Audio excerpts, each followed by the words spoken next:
Have you ever wondered what ignited the flames of the Kalmar War, a conflict that shook the Nordic-Baltic region in the early 17th century? Well, the roots of this conflict can be traced back to territorial disputes and religious differences between Denmark, Norway, and Sweden. The crux of the matter lay in the control of strategic territories in the Baltic Sea region, a region that includes modern-day Sweden, Norway, and parts of present-day Denmark and Finland. The desire to dominate these territories was a major bone of contention between the two kingdoms. Adding fuel to the fire were the religious differences. Denmark-Norway was predominantly Lutheran, while Sweden had adopted Protestantism under King Gustav Vasa in the 16th century. These simmering tensions and disputes were like a powder keg waiting to explode, and explode it did, resulting in a conflict that would shake the region to its core. With tensions simmering, the stage was set for a conflict that would redefine the political landscape of Northern Europe. The year is 1611 and King Christian IV of Denmark-Norway has just launched a military campaign into southern Sweden. The Kalmar War, named after the long-dissolved union of Denmark, Norway and Sweden, has begun. This is not an ordinary dispute over territory, but a clash of religious ideologies, with Denmark-Norway rooted in Lutheranism and Sweden under King Gustav Vasa embracing Protestantism. The battle lines are drawn in the provinces of Skåne, Halland and Blekinge, where the Danish king seeks to assert control. Fast forward to 1612 and we find ourselves at the Battle of Kringen. Here, Swedish forces under the command of Jacob de la Gardie execute a brilliantly planned mountain ambush, winning a decisive victory over the Danish-Norwegian troops. This pivotal moment, however, does not spell the end of the war.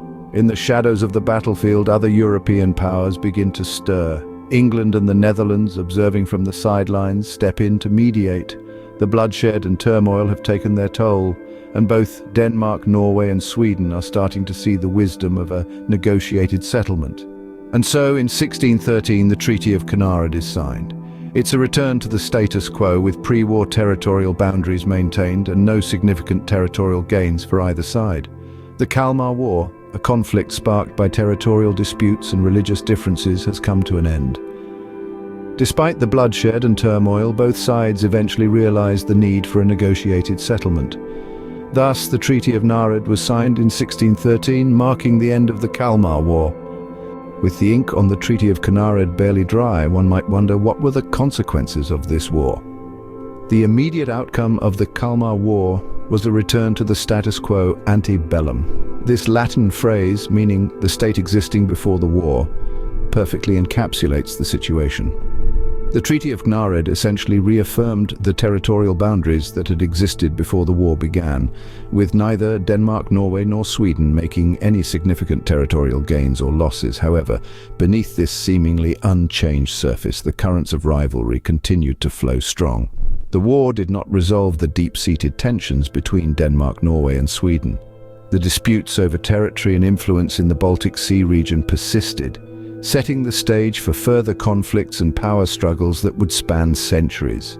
The war also had a profound impact on the geopolitical landscape of the Nordic-Baltic region. It influenced alliances, upset power dynamics, and shaped the political relations among neighboring states for generations to come.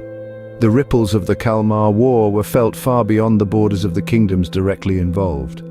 The Kalmar War, while not resulting in significant territorial changes, left a lasting imprint on the region. It set the stage for centuries of territorial disputes and power struggles, shaping the course of history in Northern Europe.